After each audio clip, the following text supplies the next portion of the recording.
So what I'm going to do today, I'm going to go all the way back to when I first wanted to open a school, where I was at in life.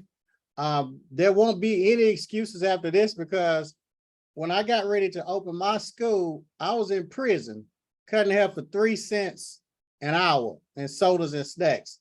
And as you look at this picture, a lot of people, they're not going to believe that you're going to open a school when you tell them, because probably where you're at right now, most of y'all right now are at a shop. Y'all either own a shop or you're working in a shop and you're thinking about opening the school. You're wanting to open a school. You may be telling people that you're going to open a school. But when I said it, I was in prison. So I was worse off than any of you all.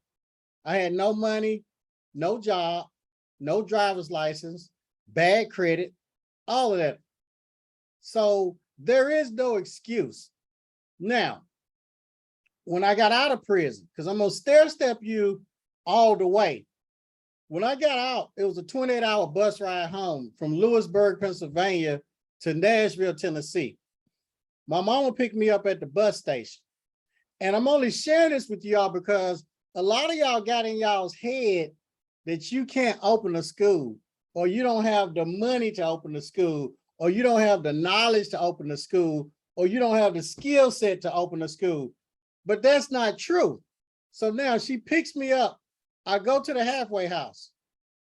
I have no money, but I have my clippers. I have something that all of y'all have right now. See, that $1 million business is right here in your hands and in your head. That's what $1 million business is. So now I go look for a job, because a lot of y'all want people to give you something. You have your hand out. I went and looked for a job. If you don't work, you don't eat. Now, I'm going to share something with you all. When I was at that federal prison, there was a little Chinese man named Bill Young. He was the richest man at that federal boot camp where I was at. And I asked him one day, I said, Young, how y'all get all that money? Y'all come over here and get the grants and loans and all that. And that little Chinese man, Bill Young, he looked at me, he said, no, Wani, because we called each other by our last names in prison. He said, Wani, we live like Black people won't live for a couple of years. After that, we live like Black people can't. So I'm getting upset. I'm thinking he's racist. What do you mean by that? That's what I asked him. He said, you Black people, you live above your means. You buy all these expensive clothes, these expensive cars. You live this lifestyle. You try to impress people that don't even like you, that don't even care about you. You waste your money. He said, we Chinese people, we save our money and we work. And he said, you Black people, you don't work. You lazy. So I'm just standing there listening. We're out in the field working because we had to work 17 hours a day, hard labor. So I'm listening to him. And I said, well, what do you do? He said, when he came over here to the United States, he couldn't even speak English. He worked 2 and 3 jobs. And he said, it was about 15 of them that lived in a 1-bedroom apartment. And I looked at him, I said, well, we Black people, we can't do that. He said, yeah, because you lazy. If 15 of you live in a 1-bedroom apartment, nobody will work. So all y'all do is fuss and cuss. That's what he's saying to me. He said, we Chinese people, we work 2, 3 jobs a day. We work 17, 18 hours a day. When we come back to apartment, we tired, we sleep. We too tired to fuss and cuss. So I'm just sitting there listening. And he said, we pay our parts of the bill. 15 of them live in a 1-bedroom apartment. He said his bills is like $20, $25 a month or a week because they all had to pay. And so I'm just sitting there. I'm listening to him. He said, I saved up enough money. He said, I didn't go to the bank, expect somebody to give me something. He said, I saved up enough money. After 2, 3 years, I went and opened a business. I said, okay. He said, we invest in ourselves. I said, what business did you do? He said, take a guess. I'm thinking, karate thing? He said, no. I said, a little beauty store? He said, no. I said, Chinese restaurant. He said, yes, Chinese restaurant. I know how to cook. So he said he went and rented a little hole in the wall restaurant. That's all he could afford, this building. And he said he moved in the back of that restaurant and took sponge baths, you know, in the sink every day. And he said he worked his butt off at that Chinese restaurant. And it was just him there at first. Then he hired other people. And I'm listening. I said, okay. He said, well, Chinese restaurant took off, started doing good after a while. I said, what'd you do with the money then? I did what you did when you sold cocaine. I re-upped. I bought another Chinese restaurant. I said, oh, okay. So I'm listening. Now, this man was worth probably $40, $50 million. Well, how did he get in prison? He got greedy, did something illegal with the pen and paper. And a lot of people in federal prison, a lot of those white collar criminals, they're already filthy rich. They don't even have to do anything to get them locked up. They just get greedy and do something stupid. So I'm listening to him. And I said, well, what do you think I should do, Bill, when I get out? And he said, you cut hair. He said, you talk about open school. Open school. I said, I don't have no money. I had no experience. I'm just giving him all these excuses. Excuse after excuse after excuse. So I understand when you all look at me for years or whatever, and you have all these excuses. Excuses are like a-holes. Everybody has one. There is always going to be some excuse. But I'm in prison at the time. No, you can't get no less than being locked up. It doesn't go any worse than being in prison with another man or whatever. If you're a woman, you're in a jail cell, another woman, when she duty, you got to smell that stuff. When you duty, she's sitting right there, whatever. It's nothing worse than that. Can't go any lower. So I'm asking him, what should I do? He said, do the same thing I did. Live below your means. He said, if you live like your friends won't live for a couple of years, you live like they can't live the rest of your life. And I'm listening to him. He said, sacrifice.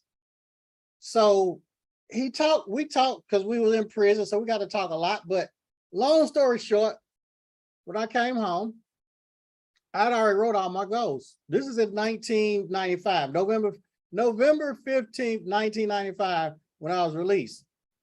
I touched down in Nashville November 16th because it was a 28-hour bus ride home.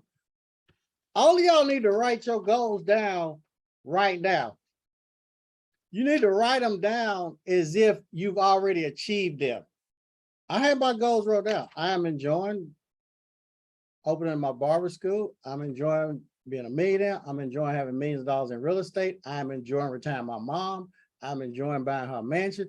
I wrote all that stuff down as if I already had it. Remember, I wrote it down as I am enjoying. See, you have to speak it. See, whatever God spoke, it became. See, when you connect with the higher power, you're going to start thinking different. A lot of y'all are not connected to the higher power enough, because if you were, you wouldn't have that fear. You wouldn't have those excuses. So the only thing that I can tell you, I can tell y'all everything on how to open a school, how to get accredited, how to get the government money. But if you're not connected to the man above, you're still going to be scared, because you're going to let your circumstances, you're going to let your family members, your friends, you're going to let things that happen in your life delay you and deny you. See, when it rains on the just and the unjust. I could get on here and tell y'all everything that's happened in my life, but it doesn't get any worse than prison. And even when I got out, I came home to a dysfunctional family. Most of us in the Black community grew up in poverty, grew up uneducated, grew up in the hood on food stamps or whatever, grew up in dysfunctional homes, things that we don't even want to talk about to this day, things that we're embarrassed or ashamed about. Same thing with me. Now I'll share my stuff with y'all, but think about this. Now, what am I going to do? No one wants to hire me, so I started back cutting hair. You all have the tools, and you all have an advantage because you all can do hair. See, I was at a disadvantage because, yes, I had a license, but I don't have a gift or skill set of cutting hair, of doing this craft. Well, all you have to do is practice and do all that. That's not true. You can practice all you want. You may get a little better or whatever, but if you don't have it and that's not what you really do, then it's never going to happen. It's like you tell somebody they can paint. Well, just practice on painting and drawing. It does not matter. You can get better by practicing or whatever, but you still probably not going to get to the skill set that you all have. So what did I do? I'm cutting hair that guys had at the halfway house. Am I charging them whatever they can pay me? Because I know when you give, Luke 6:38, give, it shall be given unto you, pressed down, shaken together, running over. Some had money, some didn't. Y'all gonna have to write this down. Sacrifice. A lot of y'all are living above your means. I ate oatmeal. This right here. Y'all can see this. I ate oatmeal. I ate so much oatmeal, I should have turned into an oatmeal. And my monthly bill on breakfast was $3. A big old thing of Quaker Oats oatmeal was $3. That was my whole breakfast. Lunch, dinner, sacrifice. I didn't go out to eat. You're gonna have to stop going out to eat. I wasn't going to the clubs or anything. So the first thing, y'all need to reevaluate your life. The reason why our lives are so messed up and jacked up is because we hadn't sacrificed. Another thing they told me, cut people off. I cut off all negative people. Men, cut those women off. Women, cut those men off. Cut them off. If they're not an asset for you, they're a liability. If a person is not an asset, they are a liability. Cut them off. I cut everybody off. I wasn't talking to no women. Surely was not, because I ain't have no money for them. They're gonna want to get their nails done, something. Very seldom are you in a relationship where they're not taking from you. And even if they're not taking money, they're gonna take something more than money, more valuable than money. They're gonna be taking your time. I didn't have time. You don't have time for that. It's not time for that yet. So now I'm living almost like a monk. I'm riding a city bus. I get back in school, educate yourself. I feed my spirit every day. You're gonna have to feed your spirit every day. With who? I don't know. You may have to feed it with Joel Osteen, TD Jakes, Billy Graham. I don't know who's gonna feed your spirit. Everybody's different. Feed it with personal development. It may be E.T. It may be Tony Robbins. It may be Les Brown. It may be Jim Rohn, Bob Proctor. I don't know who it's going to be, but you're going to have to feed that inside each day as much as you can.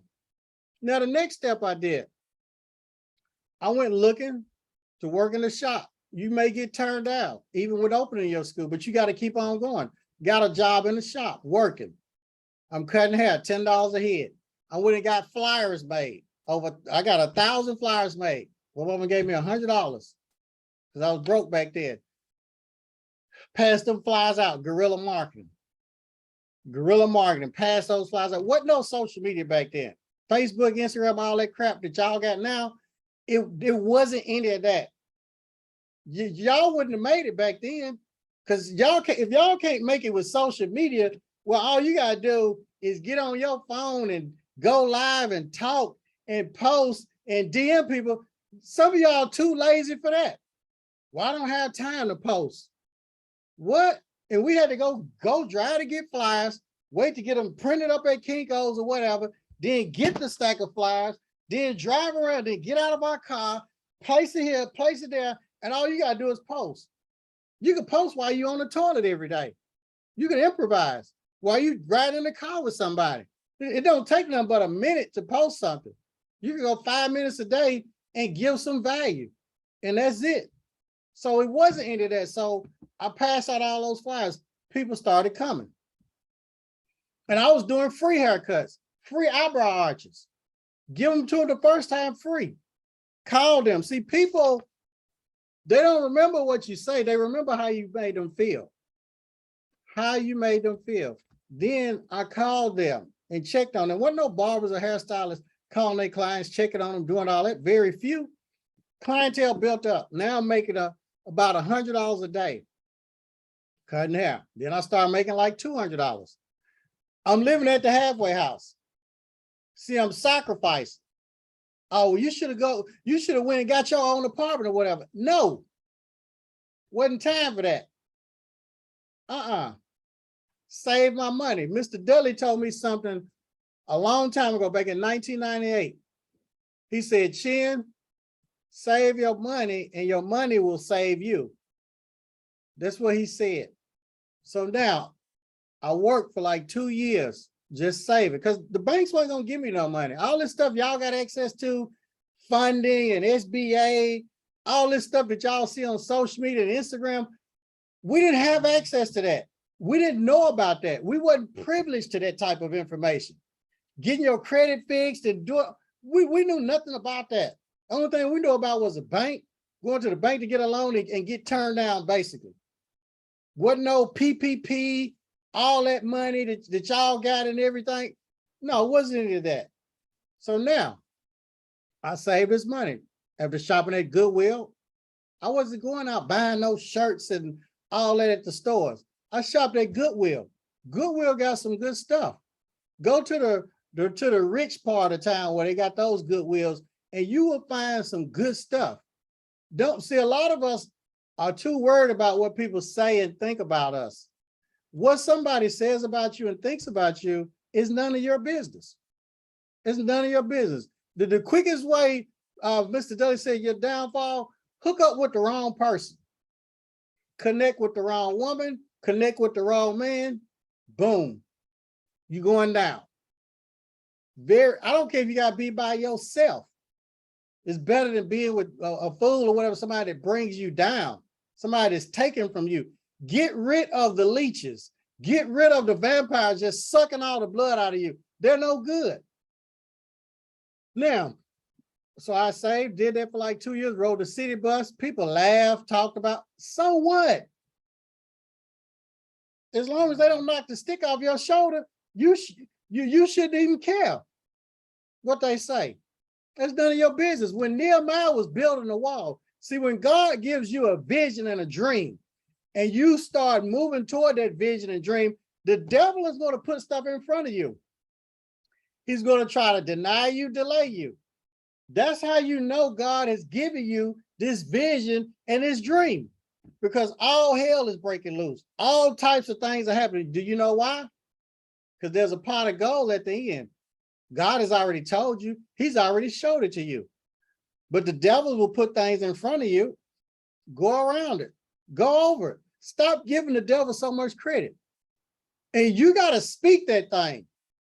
I don't care what you're going through. You speak positive in the universe. And because see, the devil, he really don't know. The devil only knows what you're speaking out, what comes out of your mouth. So he's going to run on over there and start messing with you. He's not going to be messing with some of y'all because y'all not even speaking that. Even when I was going through hell, I'm so grateful, thankful. Talk to that devil. Is that all you got? Devil, you're going to have to come better than that. I could be at my wit's end, about ready to break, commit suicide or whatever. Devil, is that all you got? You're going to have to come harder than that. You're going to have to bring me some more. If you try to delay me or deny me, you're going to have to come harder. You're going to have to bring it. Speak to that devil. Speak it out there. But no, a lot of y'all, well, you know, I'm so-and-so, all this or that. Well, how you doing that? Just trying to make it. That's let the devil know you just barely making it. So he going to come on over here and make some more stuff. No, you got to speak positive all the time. I don't care what you do. Speak it positive. Even when I had 0 students. Thank you, God. You gave me 100 students. You said you was going to give me 200. I had 0 students, y'all, in the physical. But you got to speak that thing in the spiritual. The devil didn't know. He only knows what you said. That's how he knows. And so now that's why he's messing with you. People out, devil always on my back. Quit running your mouth. Quit talking negative. Some of y'all, well, you looking good. Oh, well, I'm still fat. Don't never call you down yourself. Speak positive. Hell, I may have a keg stomach like Santa Claus, but I'm enjoying having a 6-pack. Dang, I'm slim. Dang, I look good. Speak it to yourself. Don't speak down to yourself, and don't speak that in the universe. Do not do that. Well, I'm broke. Don't never say you broke. I'm overcoming the cash flow problem, but I'm not going to say I'm broke and put that in the universe, because whatever you put out there is going to grow. So stop talking like that. So now I go look for a builder. Hold on, I'm in the shop working. Yeah, I was in the shop working with 2 other guys. I'm in the shop working right here. About $5, $7 a haircut, making about $500 a week. This is way back in the day. It's some other barbers in there. They know I'm going to open the school. I told them. Sure did. I didn't keep it to myself, because what somebody says about me, I don't care. If you can't handle people talking about you and doing all that, yeah, keep it quiet. I didn't care. So now they start talking negative, because when you tell somebody you're going to do something that God has told you, they're going to talk a little different, the total opposite. You know why? God didn't tell them the dream. God didn't show them the vision. He told you, your own boyfriend, husband, wife, mama, kids, or whatever, it's not for them to believe it, because God didn't tell them. He didn't show them either. So why should they believe it? God told you, oh, I need to discuss this with my husband, my wife. Hey, God didn't tell them. Why are you going to discuss it with them? Because he didn't give them the vision, the dream. See, he didn't tell my mama. It was natural for my mama to say, well, baby, you know, you may just need to cut hair. You know, you may just need to do this. When I told her this stuff, I'm going to show y'all that video one day. She said she thought I was just dreaming. I recorded it probably about a year ago, 2 years ago. I asked her, do you remember when I showed you that piece of paper and I told you what you was going to do, and I told you what kind of house I was going to get you? She said, yeah, I thought you was just dreaming. Now, of course, she's my mama, so she's not going to say something to hurt her son's feelings. And that's another thing. A lot of times people that love you, they're really not going to say nothing to hurt your feelings. And it's not that they hate on you or don't want to see you do this. A lot of times they're looking at you in the physical, and they remember you as a child. They remember you in high school. They remember you after high school or college or whatever. So they're basing your dream of what you told them, they're basing that on your past. See, but they don't realize that God has already shown you this vision. God has already spoke to you. Your past does not dictate your future. You cannot let what has happened in your past. I don't care what's happened in your past. Welcome to the family. I don't care if you've been to prison. So what? I don't care if you've been molested. So what? I don't care if you went through a divorce. So what? I don't care if you got this disease. So what? I don't care if you've been in a bad relationship. So what? Hell, we all have been there and done that and got the t-shirt. So there's no excuse. Don't nobody want to hear about your pity party. We've all been to hell. When it rains on the just and unjust, 10%. We all know that ratio. I don't care if this happens to you. How you respond to it, that's what's going to determine your future. Doesn't matter if you're a convicted felon, no money, no job, black man, does not matter. What did God tell you? Now, quit listening to what man and woman has said. Quit basing your life on everybody else. What did God tell you? What did he show you in that vision and dream? And he's going to make it uncomfortable over here. See, when God wants you to move here to greater heights and move into your purpose and your vision, he's going to make it uncomfortable. He's going to make your job miserable. He's going to make your job a living hell if you don't do what God says. If you don't leave that shop, if you don't leave that relationship or whatever, he's going to make it a living hell. You better have discipline now. If you do not have discipline now, I promise you, guarantee you, and assure you, you will have regrets in the future. So it's time for us to move. It's time for us to build the wall, Nehemiah. When Nehemiah started building that wall, all hell broke loose. You have to ignore the naysayers, ignore the dream killers. I don't care what they say. I don't care what you've been through. Does not matter. There have been people that have been through way more than you with less resources, less gifts, less talent, and done more than you because they believe, and they walk by faith and not by sight. See, a lot of y'all are investing by sight. You're not investing by faith. Hell, when I invested in my Miss Belma program, they said I was crazy. Are you crazy? Man, that woman, God had put her in my life. I knew that was going to be my key. The Jonathan connection. Some cutting hair in there with those clowns. Yeah, I call them clowns, dream killers. Don't listen to them. And I'm going to open the school. I didn't have a lot of money. Well, what building do you need? That's the question. People are always asking me that question. What building do you think is best for me? I'm going to tell you what building is best for you. The same thing that my mentor right here, Miss Velma, told me back in 1998. The best building is the building that you can afford comfortably for at least 3 years. I know y'all want a big old school. I know you do. I know you done looked at Aveda, the Paul Mitchells, the Empires, the Kenneth Shoes. I know y'all looked at all of that. It's not time for that right now. T.D. Jakes, when he started his church, he started in a storefront church. I never forget back in 2000 when he called a school. I was in Ebony Magazine and he said, Chin, I want you, this is Bishop T.D. Jakes. I saw you in Ebony Magazine and I want to fly you to St. Petersburg, Florida. I want you to speak to 20,000 men at our Manpower Conference. And I'm thinking, first I thought it was a prank, but I know his voice. You know, some people have this distinctive voice. I know my voice is light. You know, it's real light. It's high pitched. So when I get on the phone with you all, you already know that it's me because everybody has distinctive voices. So I knew it was him. Long story short, when I got to talk to him, because I'm face to face, it's just me and him. And I get to spend all this time with him. And I'm just drilling him, asking him questions and stuff. And he said, Chin, I started a storefront church with 10 members.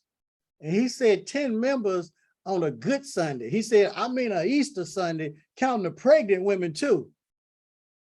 And I'm just listening. They didn't even have the heating in the church. The baptism pool was lopsided and linked. And he said they called him One Suit Jakes.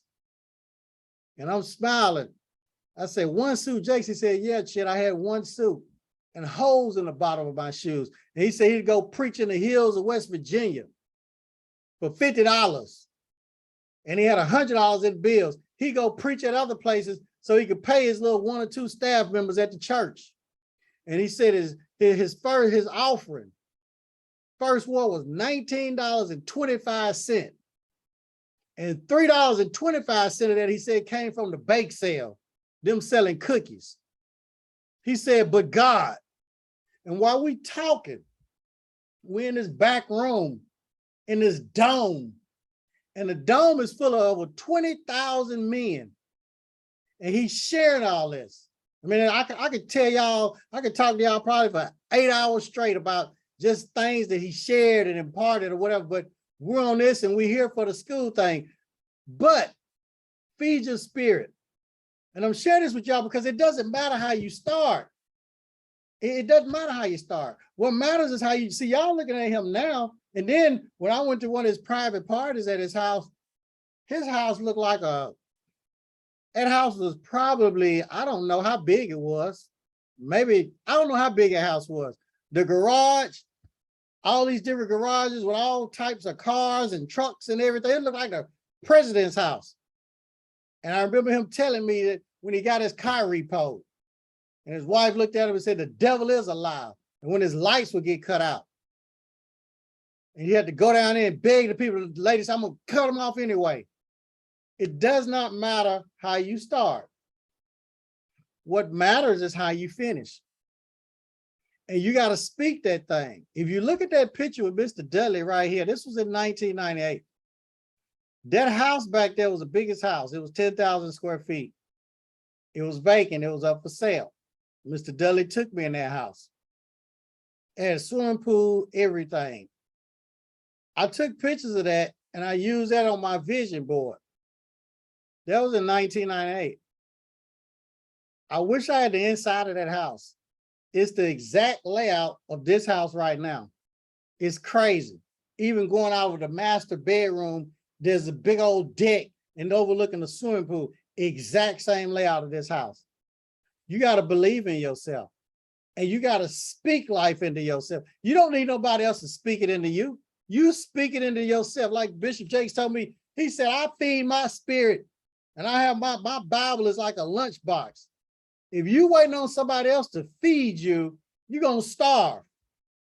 Another thing Bishop Jakes said, he said, Chin, you got to feed your promise and starve your problems.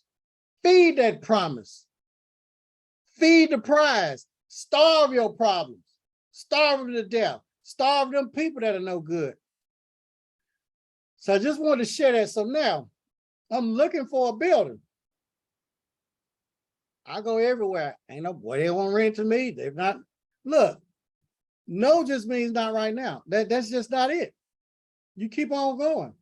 Just because somebody tell you no, that doesn't mean anything. It just means not right now or not over here. So kept on looking.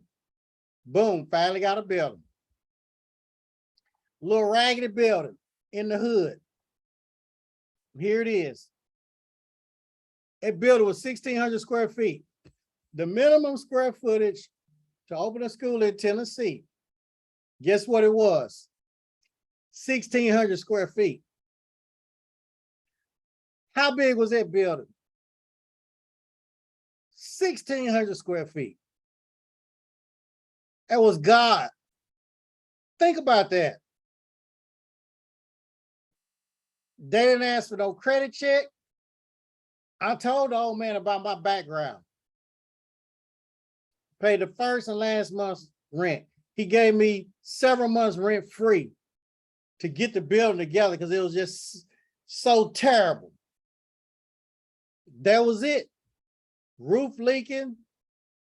It was a hellhole in there. I had to get an extra bathroom because you needed 2 bathrooms. I had to make a little office. I had to put a wall up for the classroom. My little library thing that I had was a closet with books in it. Classroom was so small, it was crammed to death. Little bitty chairs. But I made it work. It was a school. So you look at the bare minimum of what your state board requires. We worked in all 50 states. We got people in Guam, Daniel. We got one in Alaska. We got Sean. We got 2 in Hawaii. People, and then in the United States, they're everywhere, from California to New York to Florida to Texas to Mississippi to Michigan, everywhere. So what I'm telling you, Richard at Buy Right, they'll finance the equipment. Y'all got the internet now. Y'all got Amazon. Y'all got Google. Y'all got Facebook Marketplace. Y'all got Craigslist. Y'all got eBay. So many resources out here to get equipment or whatever. The building was very important because it takes 3 years, record time, to get accredited. That's the minimum, that's the quickest. The only other way you can get accredited quicker than that, if you buy an accredited school, which is gonna cost you probably over $1 million, or if you buy a school that's not accredited, but they've been open 18 months. Why? Write this down, write 18. Once the school has been open 18 months, then you can apply for candidate status on accreditation. We're going to go through accreditation. All right. And once you apply, it's going to take another minimum of 18 months to get through that process. So that's 3 years, right? 36 months is 3 years, 18 plus 18. That's the quickest. So now, I wasn't worried about students. Why? Because my bills were so cheap. Bring your clients from the shop to your school. Do your client service all of them, charge them full price. You're not losing any money. If you got a student right there, you're doing a look and learn if state board comes in. Oh, well, you're not supposed to do hair in the school. Okay, if you're in there by yourself, that's true. If you got a student right there, now you're doing, look, stable. I'm doing a look and learn. That's what I'm doing. Well, what are you doing in here? I'm doing this look and learn for Brianna. I'm doing it for Charlene, Courtney, for Jason, Regina, Tamasha, Tanisha. Okay, don't you see them? I'm doing a look. This is a student. I'm showing them. That's it. Nothing they can do. That's law. That's law. Now you hadn't lost any clients. You're not worried about all these bills. Your rent, light bill, water bill, phone bill, insurance, all of that stuff, because you found a building that you could afford and manage. Well, how did you survive? Look at the building, y'all. That's how I survived. I did the bare minimum. I didn't go out and get no 5,000, 4,000, no big old school. For what? The minimum square footage was 1,600. And that's what my mentor told me, Miss Velma. Do the bare minimum. I said, okay. I found chairs. Look at these little chairs right here. Desk and chairs. What my rules and regulations said 15. Some of y'all don't even have a minimum. Some of y'all is 20, 25, just depending on what state you're in. What did I do? Get 15 desks and chairs at a salvage place. It didn't say they had to be kindergarten, first grade chairs or adult or whatever. Okay. Another thing, Ms. Velma said, change your attire. You need to be wearing a shirt and tie. I started changing. Guess what? I suffered more ridicule. Think about that. My pants is pulled up, my belt is buckled, I got a shirt on and a tie, and these ninjas want to talk crazy. Ninjas and flies, I do despise. Think about that. You're bettering yourself. Ninjas always want to talk crazy when you bettering yourself. I can be at a family outing and a cookout or whatever, just because I don't eat all them ribs and chicken and pack my plate up and all that. Oh, so you think you better than us? Oh, ninjas. Oh, so you're a pescatarian, a vegan, a vegetarian. They can't eat a vegetarian. One of them said a veterinarian. They so ignorant, they don't even know a vegetarian from a veterinarian. But listen, ignore them. You don't even get in conversations with fools. If two people are arguing and somebody else is looking, they don't know who the fool is. I just ignore my family members and friends that talk crazy like that. Ignore them. And then guess what? When you get enough money, you can get the hell away from them. Think about that. That's another reason why you want to get a school, so you can get away from them people to have a peace of mind. So now, better yourself. We're working on the school. Do the bare minimum. So that's the best location. The worst location is one that you can't afford. What do I need to stay away from? Something that you can't afford. It's going to be too much to build it out, too much work in there. The rent and all that, the bill's going to be too high. That's what you need to avoid. Now, you can get shiny lights and all that if you want to. If you got champagne money, you can't have, what do they call it? Coca-Cola money and champagne taste. Yeah, you may want that, but you better think about them 3 years, and the months gonna roll around real fast. If I did not listen to Ms. Velma on that, I'd be working in the shop right now, y'all. I would. My whole life, one decision can alter your entire life. That one decision, from the better for the worse. I got friends doing life in prison, a bunch of them. I got a bunch of them dead too. One decision. That one decision. But on the flip side, I got friends that are doing very well from that one decision, that one encounter, that one person, that one. I got people doing very well because they hooked up with that one person. That one person changed their entire life. So you got to think about that. So now, got the equipment, everything together. Well, what about your paperwork? Why was I worried about the paperwork? And I had Miss Velma, I was in her program. Well, what about accreditation down the road? You gonna get denied or delayed? No, I'm not. I got Miss Velma and all the paperwork. The second year, you can get vocational rehabilitation. Well, what is voc rehab? Voc rehab is anybody that has a mental, physical, health, or dependency problem that's been documented by a doctor. There's a possibility that vocational rehabilitation will pay you for them, to teach them, pay you to school on them. Well, what about the GI Bill? That's people that's been in the military. The Army, Navy, Air Force, Marines, okay? That's the GI Bill. Your second year, if all your paperwork is good, you submit all that, you get approved. Now, 18 months, that's when you can apply with DACAs. And we're going to go through that, and I'll share the screen and show you all that. And then another 18 months, you can get approved. So as far as the paperwork, well, what about the paperwork to submit to state board? Ms. Velma had all that. Well, they want a curriculum. So what? She gave me a curriculum. Oh, well, they want, you got to have an enrollment agreement. Okay. Ms. Velma got that. Oh, you got to show your satisfactory academic progress and your refund calculation policy and all them numbers. Look, she got that. Oh, well, you got to do a layout of the school. Well, she told me to just write some X's and O's. You need 15 chairs, 5 shampoo bowls, 3 hair dryers, and 2 nail stations. Write all that out where it's located on the right side, send it to her team to do it. Boom. I got approved through the state board.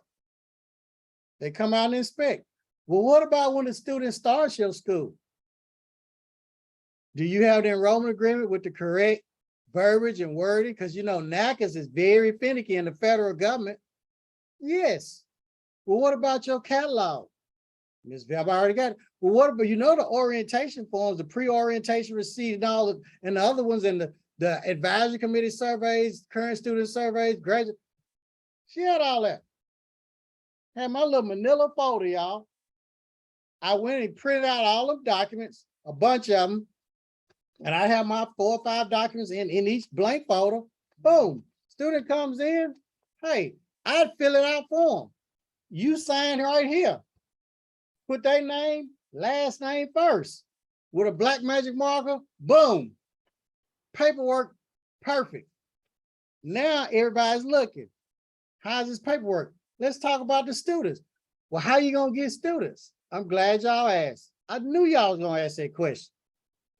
I started with 0 students in the physical. 0 in the physical, but 200 in the spiritual. 0 in the physical. What did you do? What do you think I did? I passed out business cards and postcards everywhere, got busy, passed out over 1,000 free haircuts, gave out a couple of scholarships with some strict rules and regulations. You want this scholarship, you're gonna have to clean up every day. You're gonna have to be here on time. You got to give me 30 to 40 hours a week minimum. And you're gonna have to be here every Thursday, Friday, and Saturday. I don't care if it's homecoming, a concert, or whatever, Thursday, Friday, and Saturday, you must be here. Gave out a couple of scholarships. Got a couple of students. Okay. If you give out over 1,000 free haircuts and all that type of stuff, cars, whatever, it's a numbers game. There's no need to be scared. It's a number. Look, I don't care if you're the ugliest dude in the club. If you go to enough women in that club that night, you're going to get at least one. At least one. You may catch her slipping or drunk or going through a divorce or mad at a boyfriend or whatever. If you go to every last one of them in there, life is a numbers game. It's a numbers game. You don't even know how to play basketball. And you can hit a half-court shot. If you get enough chances to be at half-court and throw that ball toward that rim, I guarantee you, before you leave that day, one of them's going in. It's a numbers game. That's all it is. So if you got to contact 100 people to get one, contact 200 to get 2, contact 1,000 to get 10. It's a numbers game. Simple as that. The numbers will work. Even if you're the worst, the numbers don't lie. Even if you're the worst, It does not matter.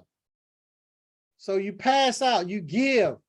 You're going to get some people to come in, but if you keep it a secret, don't pass none out. And now, y'all have social media. Y'all can do Instagram. Hell, we can create a Facebook ad for you. Y'all see my ads all the time. You can stand on your head and spit wooden nickels out. Hey, we're enrolled. Now we're accepting students in school, and create an ad on that. That's the great thing about social media. The stupidest thing you do will attract the most people. The stupidest thing. So y'all have TikTok ads, Facebook ads, Instagram. Y'all go on here. Back then, we didn't have that. We did not have that. So you kept giving out. Go to daycare centers. Well, how you get clients? Easy. It's a school. You get to undercut everybody. Single parent moms, high school kids, college kids, people that come in the dollar store, give the lady the rest, a stack of cards and give them to the people that come in there. Go to the elderly homes, the special needs, people that's on a budget. Go out there and do public service. Send press releases to the news. We're doing free haircuts for all kids that da-da-da-da-da. Go to a church. Hey, we're going to give out a scholarship for pastor such and such. He'll bring you up in front of the church and he get to pick somebody for the scholarship. Before you know it, other people in the church with money going to send their kids to your school and pay for them as students. I did that. Gave out a couple of scholarships at a couple of churches in the preacher's name. I went up there in my suit and he was happy to give it to one of his church members. Before I knew it, other church members was sending their kids, their children, when they graduated from high school. Some of them had boys at home who wasn't doing nothing. Just like some of y'all on here probably got a son that ain't worth 2 dead flies, that's just sitting at home, don't want to work, eating up all the food and all that. They'd send them to the barber school. My school became a daycare center for them dudes. Their mama dropped them off in the car, then packed them a lunch. This dude 30, 40 years old. But they paid for him. Hell, they paid just to get the joke out of the house. And guess what? By them being around other black men, seeing them doing stuff, and me speaking life into them. See, a lot of times people done gave up on you. But if you get into an environment where somebody loves you and cares about you, and day in and day out, sooner or later it may click. And I had other women start sending their sons, and it wasn't even just a barber, it was like a transformation. Oh, my son's making up his bed. He's saying, yes, ma'am, no, ma'am. So you don't know. So start getting more students. But for months, y'all, I had 0 students in the physical. 0. And I'm preaching to God. God, you said you was going to give me 200 students. I only got 100 in here. People driving by thinking I'm crazy because I'm walking around my school talking. They think I'm talking to myself, but I'm talking to God. And talking to the devil because he's listening. He's listening too. So I got a morning class and a night class, Tanisha. Morning and night, Courtney. Morning and night, Jason, with 0 students. Regina, Tamarsha, Mayana, morning and night class. 0 students, Lisa, in the physical. State board came by a couple of times. Well, we ain't got your state board report in a couple of months. Hey, I ain't got no students. I ain't got no state, look, I ain't got no state board report to submit because I have no students. You know, every month you got to submit their hours and stuff. You haven't been submitting your hours. Hell, I ain't got no students to submit. But I will. Just wait. You're going to start getting these reports. And one day you're going to get a thick report with 200 students on there. I'm going to give y'all some work to do. So you just be happy right now. Well, got 1 student. Got 2. Thank you, God. See, when you plant that seed, some of y'all want the whole forest, but you ain't planted nothing. See, it's planting time right now. It's planting time. See, some of y'all want to reap a harvest and you ain't planted nothing. Some of y'all want to pick fruit.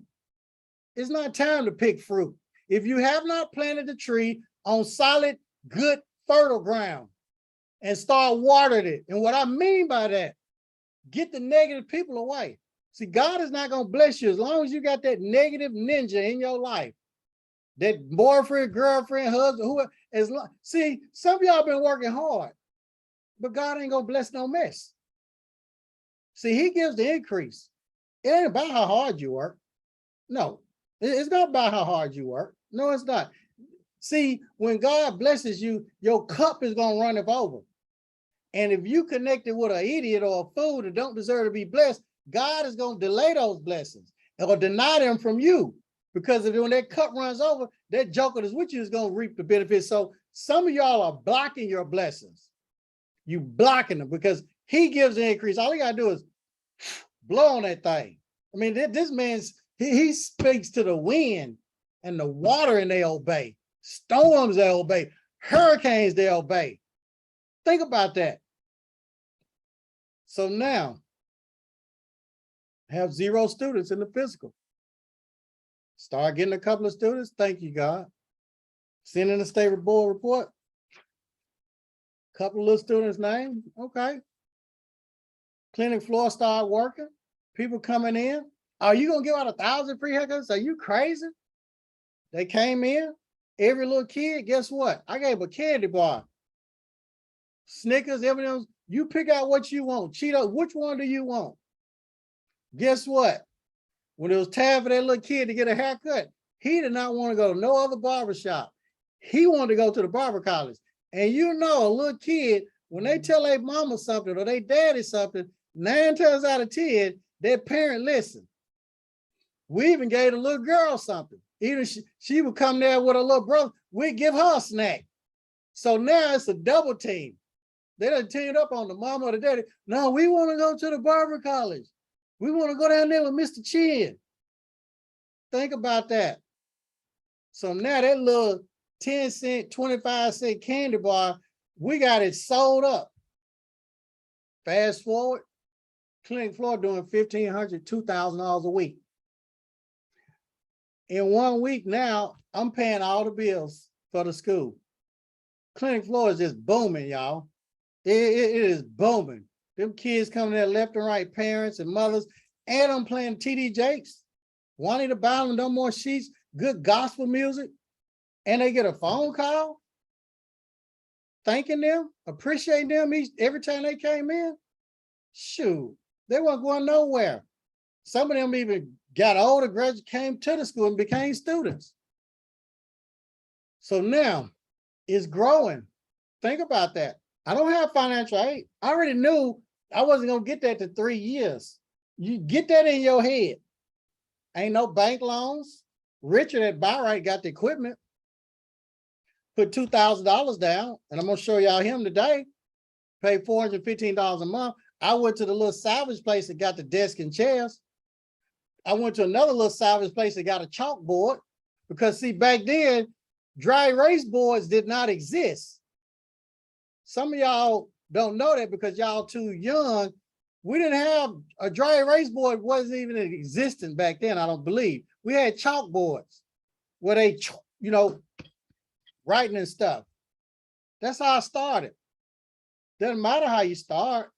All them frames came from the dollar store. There was $1. Doesn't matter how you start. What matters is how you finish. So now we had the school open. We good. So that's how I got my school open. Then TFC Financial, they will finance students' tuition, benefits, and they won't give you all the money up front. Or I was doing in-house financing based on how much money they could put down and how much money they could pay per week. Well, what about the students you gave a scholarship that didn't pay nothing? Heck, they made me more money than anybody. Well, what about the ones that didn't do right? I put their butt out. Yeah, you're going to have some students that are not going to follow rules and regulations. For some reason, I don't know.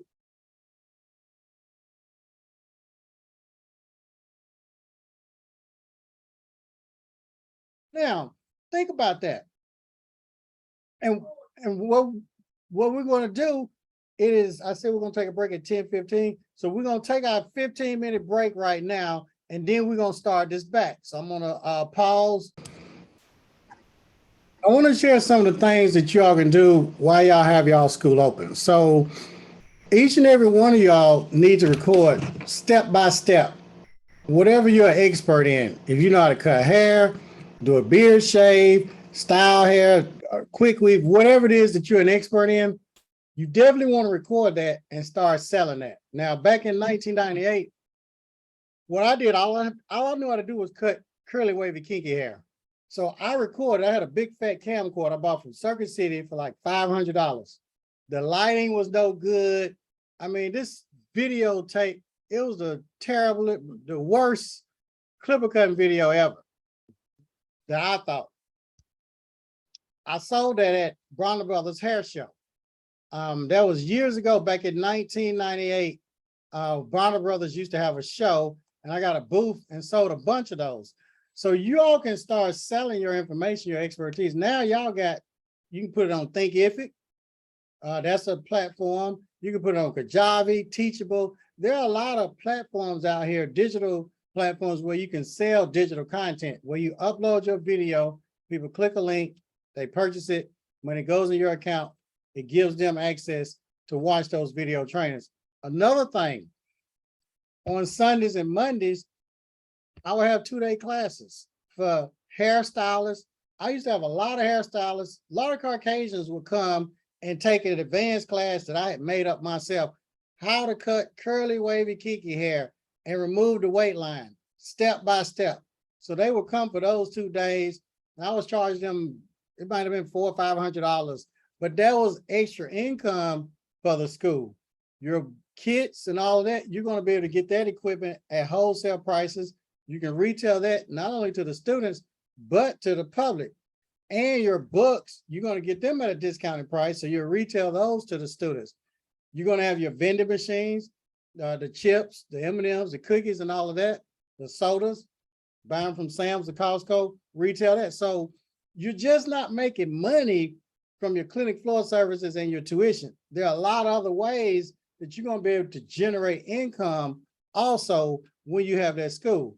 So now we have a school, time progressed.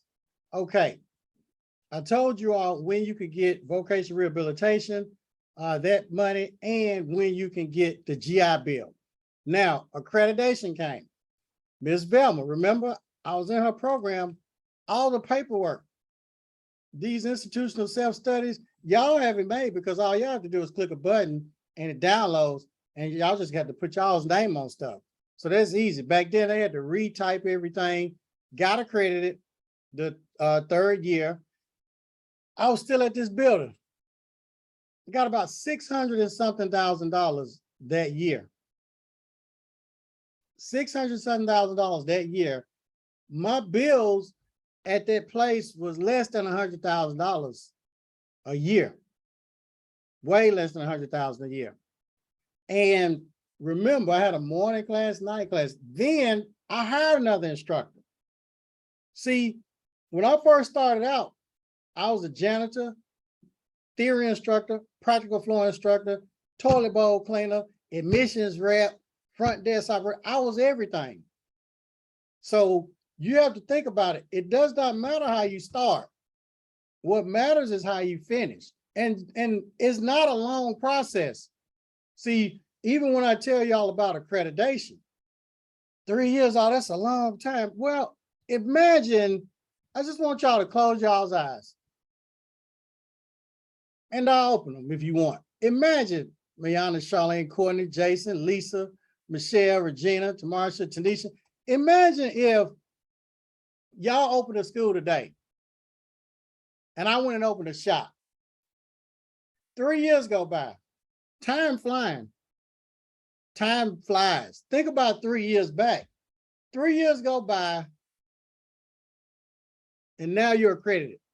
But you took all your clients from the shop. Now you're servicing them in the school because you only got to teach theory an hour a day. Then the rest of the day is just clinic floor work, like a barber beauty shop or whatever. Now you all are accredited. Guess where I'm at? still in the shop. 5 years go by, y'all. 5 years go by. All of the stylists, barbers, they laughed at you when you opened that school. Guess where they still at? Now you've been getting financial aid for 2 years. Where are they? Anybody know? That's right. Still in the shop. 10 years go by. Where are they at? Still in the shop. Now y'all rich by filthy rich. 20 years go by. 30 years. Some of y'all have already been in the industry for over 30 years. Michelle Barnes has been in over 30 years. She's a school owner now. School owner now. Michelle Barnes went through the worst thing that you can go through. Her mom passed while she was in the process of getting her school open. Think about that. Your mom passes, things are going to happen, but she got back in the race. Now her mama's looking down on her, looking at this school, looking at her daughter. It's a blessing.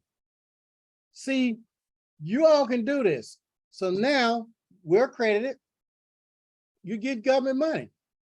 Okay, what's it like? Let's talk about the government funding. And then we're going to go back to accreditation. We could talk about the accreditation with NACAS. What does that entail, the NACAS accreditation? Let's talk about that. This is the NACAS website. You all can go through this on your spare time. So the first thing, you want to go to the workshop. Now, they have about 4 workshops per year. The next workshop we're looking at is December 4th and 5th. That's going to be in New Orleans. Then they got one in June of next year. That's in DC. Then September of next year in Las Vegas. Then another one in Austin.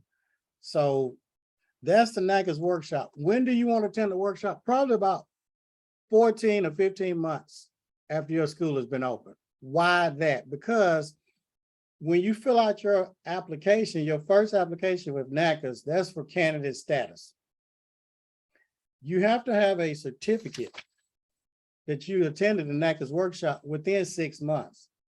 See, some people will go right now. They just open their school. Well, fine. If you want to pay for flight, hotel, do all that, and you still gonna have to go back to another workshop within 6 months of you submitting your application, and you can't submit it till you've been open for 18 months. So that's why I tell people maybe 14, 15 months somewhere, 16, 17 months, go to the workshop. And then at 18 months, we can help you submit your application and you have your certificate that's less than 6 months old. So that's why I tell everybody when to go to the workshop. So here we, that's the workshop. So basically the workshop schedule, you'll be there for 2 or 3 days. They're going to do a PowerPoint. They're going to go through all this stuff, probably 200. They're going to give you a 200-page booklet. And then they're going to tell you to go back home and do this institutional self-study, which is about 300 to 400 pages. And I'll show y'all an example of one of those today. So let's talk about the accreditation steps. So these are the steps to accreditation. A lot of people are going to tell you a bunch of different things about accreditation. But what I want to do, I want to share with you all the steps to accreditation, because y'all need to be able to see it for yourself, because there's going to be a lot of people out there that's going to say different things. And the last thing, I don't want you all being misled by people telling you things that are not true. So what I'm going to do, I'm going to show you all this so you can see it for yourself. I want y'all to be able to see this for yourself. So when somebody tells you this or tells you that, you already know without a shadow of a doubt, because you've already been on the NACAS website and you've already seen this. So that's what I'm going to do. So let me share this with you all, the steps to accreditation, because I know a lot of you all want to know about the steps to accreditation. So let's go back here. Okay, so that screen keeps on rolling around in circles. So what I'm going to do, I'm going to stop that share, and then I'm going to share because I already got that saved on another screen. So let's go steps to accreditation, which is here. Let's make this bigger. All right, hopefully y'all can see that. Now, so let's talk about the steps. Basic eligibility. So first, you got to get approved by the state board to be open and recognized as a school. That's why a lot of people that say they just want to teach online and all of that stuff. And I'm gonna give all of y'all have access to this copy. People say, well, I just want to teach this course right here. Well, if it's not approved by the state board, you won't be able to get it accredited and you won't be able to get financial aid. So step one, you got to make sure that the course is approved by the state board. In some states, natural hair or braiding, some states it's not approved by the state board. You know, it's not even recognized. So you first must make sure that whatever program you're going to teach is recognized by your state board. That's here. Okay. A lot of people say, well, Chin, how many students you got to have to go through accreditation? You got to have a whole bunch of students. No, that's something y'all done heard. That's a myth. You only got to have one. Look, I want y'all to see this for yourself. At least one student. You all are looking at this. Y'all see that right here, at least one student. Is that a lot of students? No, it's not. Okay. Now, go on down. Remember, I told you all that you must attend the workshop, right? Okay. And that certificate can't be over 6 months old. The first 5 years of you going through NACAS, you got to go to, once you're accredited, you got to go to a workshop every year for 5 years. Okay. Look, the owner must attend all 3 days, including candidate session and accreditation workshop, which includes 2 concurrent. Okay, so you're going to be there those 3 days. Now, we're going down. The candidate status application. That's an electronic. Basically, you will be putting your school name, address, all that information. And what I did, we have in the program a video training of our team filling out a candidate status application. So, because when you go on there, some things are going to be foreign to you. You know, you're not going to know. You'll get twisted up. But we have that video as an example in our program so you can follow it. Now, Gold members, the team will just go on here and do your application with you together. Usually on a Zoom, they're going in and type everything in, boom, boom, boom, finished in 30 minutes. They also want supporting documents when you submit your candidate status. And I'll show you all those supporting documents if you want. So let me see. So when you fill out for candidate status, there's certain documents you're going to need. So you're going to need this, which is your workshop certificate. It has the date that you went, shows all that, the hours, the classes that you went to right here. So that's documentation because you got to submit that to NACAS when you fill out your application. Of course, now they want your school license, you know, from your state board. Also, this workshop, this is the attestation form that you got to fill out. You got to fill that out and you have to sign it. And the courses, the days that you attended. All right, you'll sign it, print it, school name, date it. Next thing, you got to have your certification form, meaning that you do certify everything you said is true. So you got to sign that, print, date it also. Okay. Another thing, this is called a feasibility study. A lot of people don't know how to do a feasibility study. A lot of schools get stuck.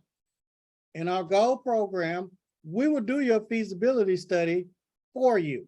Okay. And submit all of this. I'm not going to go through this feasibility study, but y'all can see we have to go in and research and pull up all these numbers and this data and all that. This is like 12 pages long. I know this probably looks like a foreign language to y'all or whatever. Then this is the application online, answering all these questions. Name of the school owner, accreditation liaison. It'll ask questions, the date the school is originally licensed, first day they started, total number of students. I mean, it has a lot of stuff on here. So that's for candidate status. You also have to submit a resume with that. So I wanted you all to see what you had to do as far as candidate status. So hopefully that's kind of giving you all a bird's eye view. Okay, so now we filled out the application for candidate status. I showed you all the supporting documents you're going to need. You're going to need a resume for you, and you're going to need a resume for somebody that works in the office of your school. So that's 2 resumes. You're also going to need to sign a certification form saying everything is true. You're going to have to fill out the attestation form that I just showed you all. Also, you're going to have to do a school feasibility study. I showed you an example of a school feasibility study. And you're also going to have to submit your school license, which you will get from the state board. Now, the last thing you have to do is fill out the application online. I kind of showed you all some of the questions or whatever, just so you can have an understanding. You have to also put what programs you're going to teach, how many hours, the name of the programs.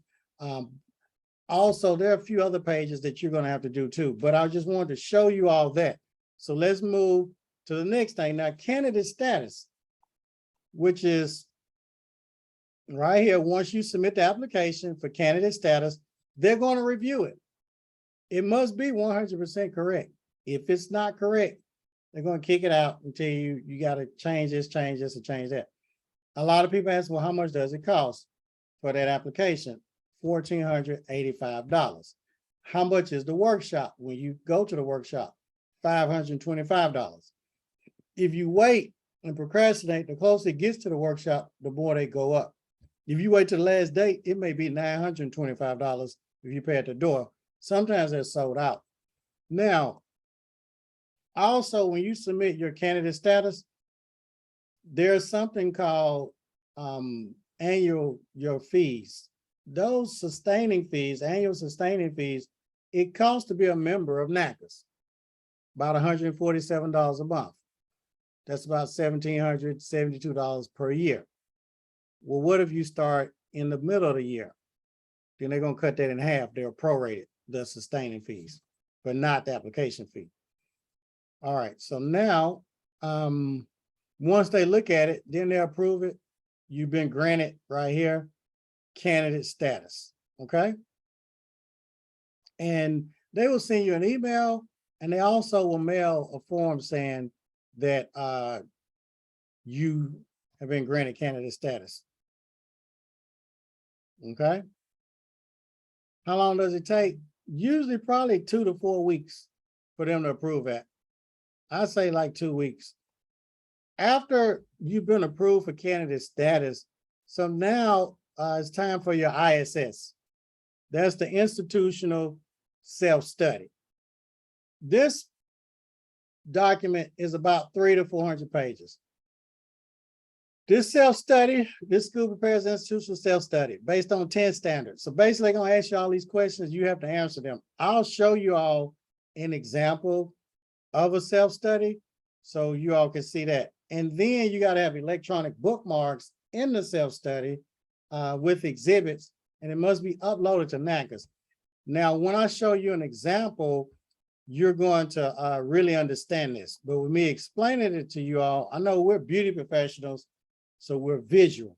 So that's why I like to share my screen. Everything I tell you, I like to show you because, heck, I've been in the beauty profession since 1989. So I'm a visual person too. So I'm going to show you all an institutional self-study. So let's do that right now. So y'all can see how one looks. Okay, so this is an example of an institutional self-study. As you can see, does anybody know how many pages this is? Look where I got the cursor. Can anybody see that? Type that number in if you see how many pages this is. Let me know. Anybody know? Okay. So you see how many pages this institutional self-study is? 425 pages. 425 pages long. That's right. Now, as you look at this, remember there are 10 chapters, 10 standards, 10 modules that NACAS requires you to answer. Everything that y'all see on here that's not in bold, that's in regular type, that's NACAS asking you these questions about your school. Everything in bold type is what our team had to answer for the school, because most barbers, stylists, nail techs, estheticians, school owners, one, most of them don't have the time to do this because it's very tedious. It's a lot of work. Most of them, two, don't have the knowledge. They don't have the know-how. Three, they want this done as quick as possible because they want to get on through their accreditation so they can get accredited and start getting government funding. That's one of the biggest reasons why they hire us. Okay. Now, so we answered this. So basically, state the institution's mission statement below or provide as an exhibit. This is their mission statement. Okay.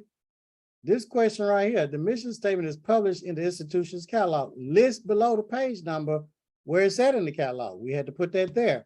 Now, we're going down. Provide the advisory committee. The advisory committee, they want their name, their address, where they work, their position, whether they're barber, stylist, nail tech, cosmetologist, or whatever, their phone number, all that has to be on the sheet with all of the people. If you teach barber, you're gonna need a licensed barber that has a shop or work in the shop to be on the advisory committee. If you teach Cosmo too, you're gonna need a licensed cosmetologist or a shop owner or whatever. All right, now, then you gotta provide the minutes of advisory committee where you had meetings. If we go on down, let's look at this. Explain how the institution basically keeps up with current student surveys. How do y'all get feedback? Well, we do current student surveys. Now, it says exhibit 1.8. Okay, so basically what we have to do, these electronic bookmarks to the left, our team set that up in Adobe Acrobat. NACAS will tell you to do this, set up, you can do it in Adobe Acrobat or whatever.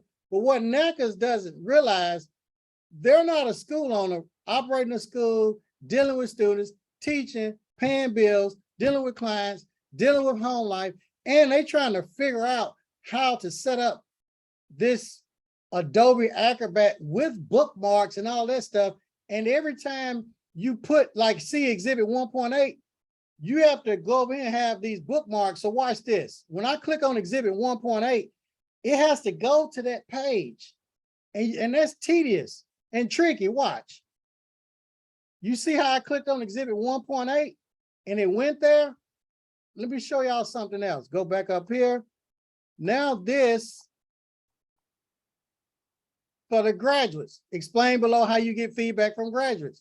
We have graduates fill out the surveys. We conduct phone surveys and all that. So the team had to type that out, highlight it, bold it, type in exhibit 1.9. They had to upload the graduate surveys. See, y'all got it easy. All y'all got to do is email. Courtney, email us all the graduate surveys. Email us your current student surveys.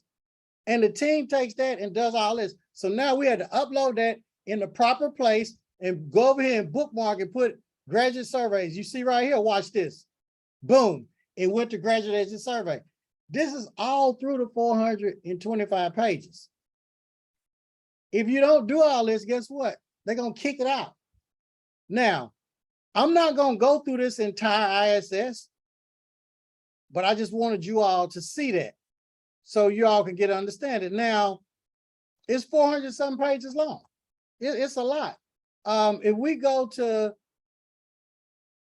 chapter 7, module 7, however you want to call it, standard 7, instructional space and facilities. If we go down here and right here, where it says describe below the sign, indicating all work by supervised students, you got to have that sign in the school.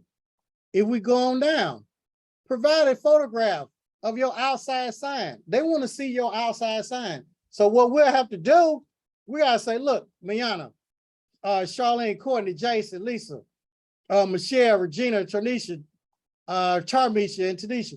I need you all to go outside, take a picture of your school sign with your phone, email it to millionairebarber@gmail.com, and the team is going to put it in your ISS. So if y'all do that, and guess what?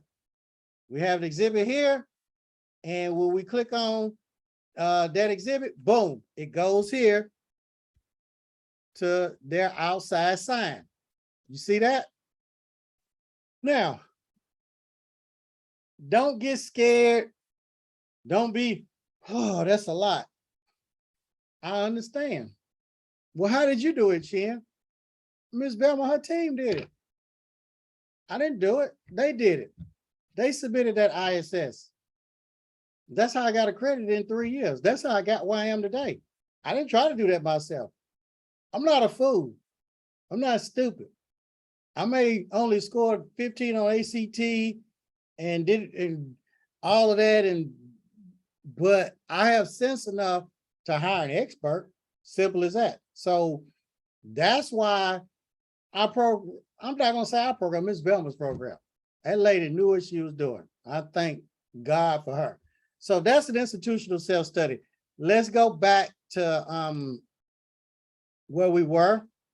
We were talking about that. So with the bookmarking and everything. So I showed you all of that. So we'll keep going. So now, once that's done, we submit that to NACAS. And guess what? They look at it. There are a lot of schools out here that try to do it themselves. I laugh at them. And then they'll go on YouTube, researching or whatever, and they'll call, hey, I need your team to do it. And even when people say, I'll do that myself, good, more power to you. They give you 2 years in candidate status to submit that ISS. They know it's a lot of work. Well, how long does it take y'all to do it? I tell everybody 30 days. Now, there was one lady that called one night. She had procrastinated for 2 years, because when you're scared of something or fearful, a lot of times we procrastinate. For 2 years, this lady procrastinated. She waited till the day before the last day because she was going to have to start all over again. She needed her ISS done within 24 hours. The team got together. We stayed up all day, but we got it done. So now, once that's done, now you can request your candidate consultation visit. You've uploaded the ISS, they've looked at it, everything is good. You can request your visit. All right. Do you want to see what a candidate consultation visit form looks like? Yes or no? Let me know if y'all want to see what that looks like. If you want to see what, okay. So now this is what I'm going to do. I'm going to show y'all what a candidate consultation form looks like. Okay, so this is a candidate consultation visit request. Remember, we've already submitted our paperwork. We did the candidate application, okay? We paid our application fee. We paid our sustaining fees. Now we went online, filled out the application. We submitted the supporting documents. You remember the certification form, the attestation form, the feasibility study, and all of those documents. We got approved for that. Now we submitted our ISS, that 300 to 400 page document with the bookmarks. They looked at that, that's fine. Now we can request our first visit, the candidate consultation visit. You have to fill out this form. Really easy. Well, how much does it cost? $2,425 for that visit. Okay, so you fill this out and then you sign it, date it, and you upload that to the NACAS portal. They'll give you your own portal, which you'll have a username and password that you'll create. So you upload that and pay the fee. All right, now, once that's done, NACAS is going to send you like a checklist of what they want to look at when they come out for the candidate consultation visit. Now, this candidate consultation visit, there's no need to be scared. NACAS is not going to write you up and get you in trouble and do all that stuff. That's just a friendly visit for them to come out. Simple as that. Just a friendly visit to come out to see what you need to tighten up on. That's it, which is really good. So now I'll show you all a checklist of that too. Okay, so we submitted our application for our first visit. This is a checklist. So they're not trying to catch you doing something or whatever. NACAs, they really want to help you. Now, so this checklist, upon the receipt of this checklist, you've already sent the ISS. If any revisions, you've done those. Okay. Now, they have webinars that you can look at too. All right. So now let's go down here. Let's go down here. All right. You done already sent in pre-visit survey, all of that stuff. Well, what is the team gonna be looking at? Okay, look at this. The institution must provide all required documents listed under the checklist document submission, minimum required bookmarks.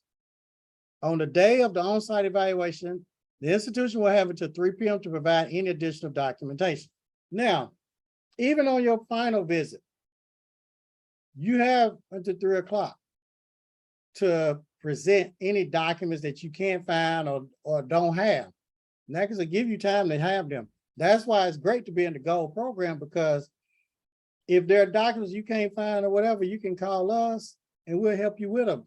Our team, they'll be on standby that day and just email it right to you. Okay, so what they're gonna ask before they come, student list. You're gonna have to send in a list of all your current students, the date it was run, and on that list, it's gotta be a spreadsheet. When the student started, what course they're in, how many hours they got, how many scheduled hours, and even in the leave of absence. You also gonna have to have another sheet with all the graduates. NACAs wants to know all the students that graduated within the past 12 months. You gotta have their start date, what course they enrolled in, their graduation date. You see that? And the scheduled graduation date. Also, the third list that NACAs wants, all the students that have been terminated or withdrawn the past 12 months. They want to know those students' start date, their last day of attendance, when you withdrew them, how many hours they had when they withdrew, how many scheduled hours they had. So you're going to have to send that to NACAs. Why do you have to send that to NACAs? Because when NACAs comes out to your school, they're going to have that list. They're going to highlight 2 or 3, 4 or 5 in each one. They may highlight 3 or 4 currently attending.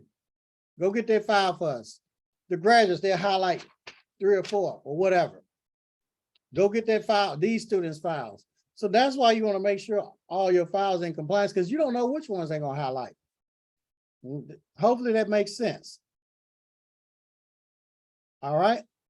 Now, I talked about the checklist and these required bookmarks. You all know how to do the bookmarks. I showed you all that Adobe Acrobat. We put all of this stuff together for the school owner if they want that. The cross-reference, leave of absence, I'm not going to go through all that because this is stuff that's in the ISS and it just has to be pulled out. So that's all. This has already been done because it's in the ISS. It just has to be pulled out and given to NACAs. And that's for the final visit. So let me show you all. Let's go back to where we were. Okay, so we went over the candidate consultation visit form. You know how much that costs? $2,425. Y'all can be adding stuff up. You've already spent $525 to go to the workshop, plus your hotel and food.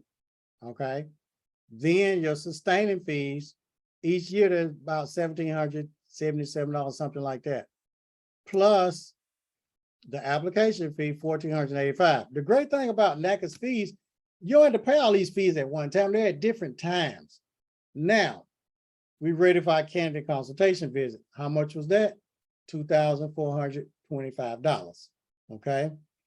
So all this is not at one time, they're at different times. They come out and visit. Okay.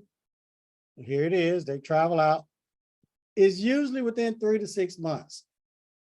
See, when you submit your application, they're not coming right out. It's going to be 3 to 6 months.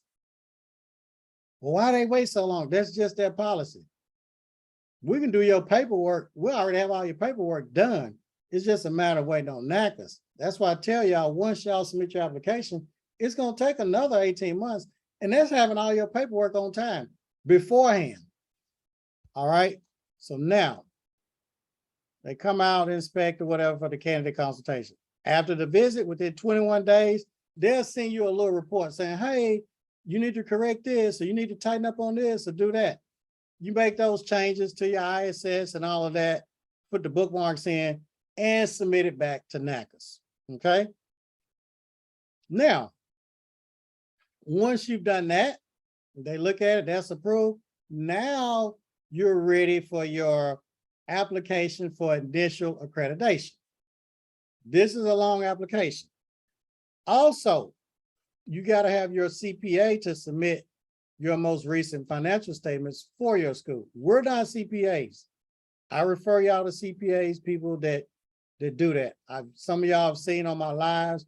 I've even put a lot of them on YouTube with the contact person so y'all can reach out to them. Now, if you want to see an application for initial accreditation, I'll show you one. Just let me know if you all want to see that.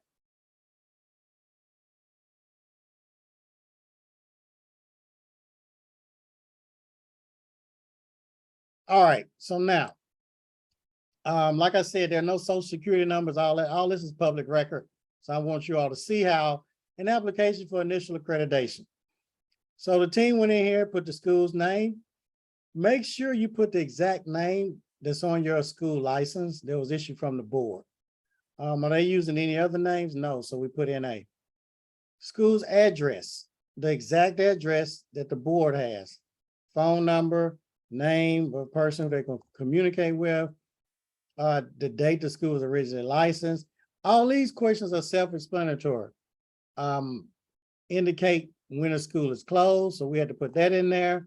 Do you offer instruction other than English? No, if you put yes, then it may be Spanish sometime. Total square footage of the school. This is something that a lot of school owners miss, the initials. You got to initial each one of these pages. You got to put your initial on there. Also, if the school is the type of ownership, whether it's an LLC or whatever, so you got to put that in there.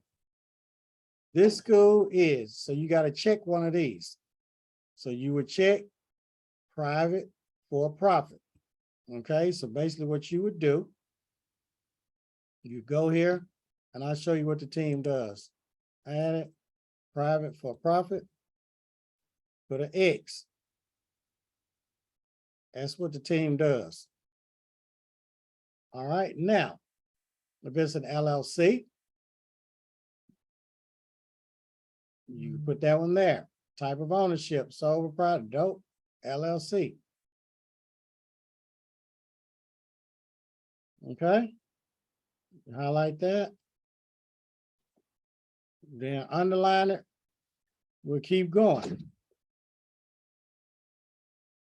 Look, type B, LLC, check one. Up here is asking you, okay? Now, going down, all this is self-explanatory. Who owns it, what percentage, your phone number, your email. Remember to put those initials. Another mistake they make, your reference number, NACAs is going to give you a reference number. That's your school identification number. Anytime you submit something to NACAs, you got to put your identification number. NACAs will give you that once you get approved for candidate consultation. All right. When you fill this out, you also got to put when they came to your school for your first visit, because you get 2 visits. All right. So now I'm not going to go through this whole application, but basically here, the team had to go in here and they had to put all this in. The hours of the program, the weeks, okay, what the teach in English, if they got distance education, how much it costs. They had to put all this stuff in here. So basically, that was done. And then you got to have attachments. They got some required attachments. What you got to attach? Guess what? You got to do bookmarks. You got to have your workshop certificate. Okay. You got to also put your ISS in here, that institutional self-study. You got to bookmark and upload a picture of your sign, your floor plan, verification from the state when you open. The state had to give you a letter, a copy of your school license. All right. So all that has to be attached to this. So now, by the time you attach all of this, and then at the very end, you'll sign it, print, and all of that, and date it. Now, by the time you submit this with that ISS and all of that, you've already done your ISS. So this right here is going to be maybe 300 or 400 pages because of your ISS is so long. So now this is basically the initial accreditation application. So I wanted you all to see that. Now we will continue to go on. I need to. So now, basically, after they come, they inspect the final visit. If everything is good, probably about maybe 3-4 weeks after that, you'll get a report. They grant you your accreditation. You submit, they give you a certificate. You submit that to the U.S. Department of Education, and you have to go online and fill out their application. And they have a rep to help you through that. After that, you got your financial aid. So we're going to talk about the financial aid. So we're going to cover the financial aid part because everybody wants to know about the money, but there's some important documents and some things that you should do beforehand leading up to that. One thing that we're going to talk about, I'll share with you all this right here, because this is very important. I'll go in steps. This is something that's very important. I'm not going to go over this, but this is a business plan. And it's already done. It's copy, cut, and paste, fill in the blank. A lot of people have got funding from SBA in different places. And this business plan, it has a 100-point checklist in the beginning. So before you even open the school, I would definitely do this business plan. It's copy, cut, and paste, fill in the blank. That's what makes it so good. This is the checklist in the beginning. So it has a lot of things, answers a lot of questions that are rolling around in your head. Location checklist. Is the facility large enough? Does it meet the layout requirements? Does the building need any repairs? So it's a lot of stuff in the checklist. Then, of course, it goes into the business plan. Then at the end, it even has the financials. If your tuition is $10,000 and you plan on having 10 students, that's 10,000 times 10 students, 100,000 for revenue as far as tuition.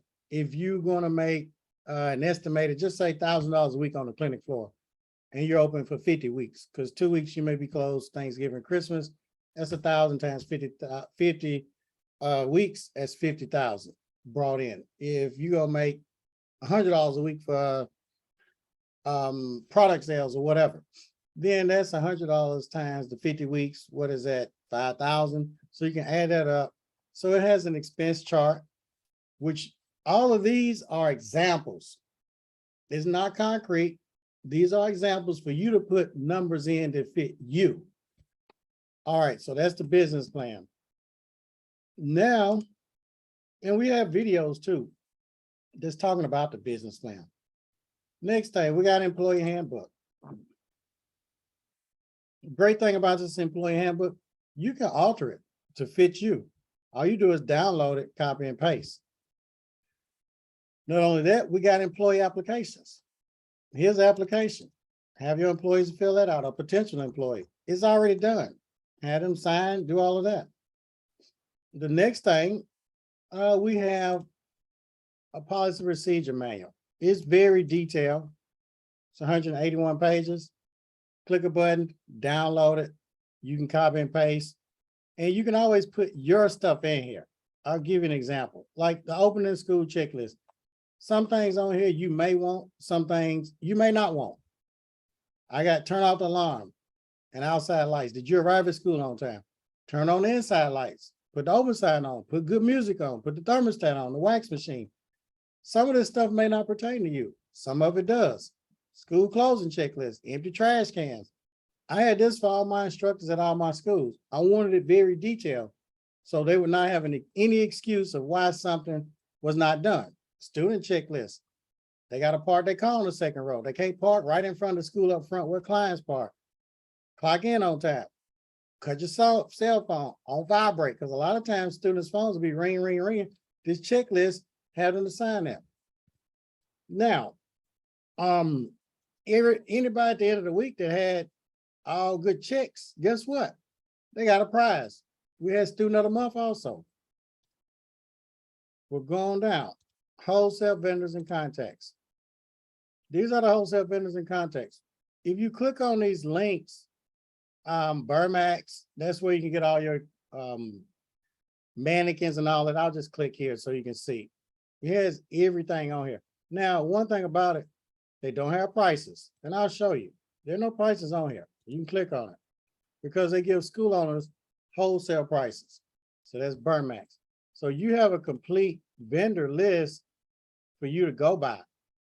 If you want to get equipment, buy right in Atlanta. Your books, we all know about Cengage. We know about SEMA, the online portal. So that's where you can get all your teaching materials. You don't have to know how to teach. I didn't know how to teach, but they already do all the teaching for you. If you can read and follow instructions, that's all you need to know. I know a lot of y'all want to be this great teaching instructor. Look, I had a school for 20 years, and y'all would teach me around circles around me on teaching, doing hair and all of that. Yes, you can. That's fine. But it doesn't take a rocket scientist or this experienced person or this expert to do this to be able to have this successful school. Go back. Because they got everything. I don't know how to do a relaxer. Well, how did you teach it? I can teach you how to do anything. I don't have to know how to do it to teach you. All I got to do is have my ladies stuff and read from it. Callie. Simple as that. Okay, so we'll keep going. Now, buy right. Buy right is where you can get your equipment. Some of y'all may go on Facebook Marketplace. You may find somebody around town. You may go on eBay, Amazon. There are a lot of different places. Buy right here at Richard Salon Packages. We'll look at that. 4-chair operator, basically 2,600. Well, what if you need 16 chairs? I'm just giving you an example. Well, that means you need 4 of these. So that's what? 4 times 2,600, $10,400. Now you got all your equipment for the clinic floor practically. And the great thing about it, barbering, they have packages too for barbering. All right. And he has financing. He does financing. I didn't have no money back then. He let me put $2,000 down and pay $415 per month for the equipment. And he went ahead and shipped it right to my school door. So these are some wholesale vendors. I just wanted to share some of those with you all. And a lot of y'all already have the wholesale vendor list. So I'm not going to even go through that entire thing because you already got that list. So going back here, and I've sent y'all different places, smart system to keep up with your hours, grades, everything. Jack Prints, I've talked about them before, where they do all the printing, print 5,000 business cards or postcards. Business cards, you get $5,000 for $100, postcards, $5,000 for $200. So that's the wholesale vendor list. Now, when you get ready to open your school, a lot of y'all already in the program, and y'all already have y'all school open on paper per se. It's not open in the physical, but on paper it is. And you already have all of your documents. So let's go over some of the documents that we have. Okay, for instance, let's go here. School catalog. When you join, whether it's the starter program, bronze or gold, you get a copy of an example of a school catalog for your state. So all you do is download it, copy and paste. Simple as that. Registration form. Download this registration form. Copy and paste. When I want to add something else on there, add it on there. You can alter it. Don't alter this other than putting your school name and address, student orientation checklist. You got to have this. This is a NACA's requirement because we got to upload this to the ISS because NACA's needs to know that you talked to that student and told them all about the program objectives, the outlines, the length of the course. You told them everything they need to know.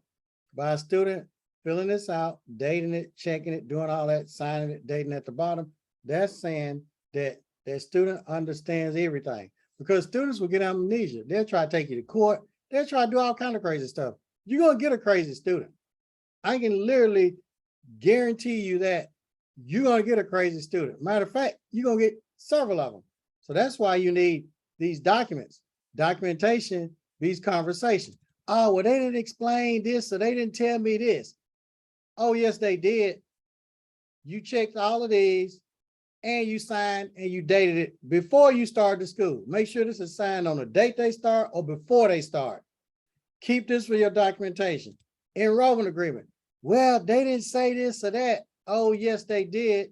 Go ahead and sign your life away. Just like when we go to the doctor. Well, I'm gonna sue them. Well, I'm gonna do this or that. Look, y'all, make sure y'all have them to sign this NACA's compliant government enrollment agreement to cover your behind.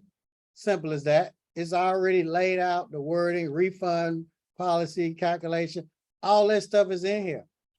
Put your name at the top. Well, I'm not teaching cosmetology, I'm teaching barbering. All right, change that to barbering then.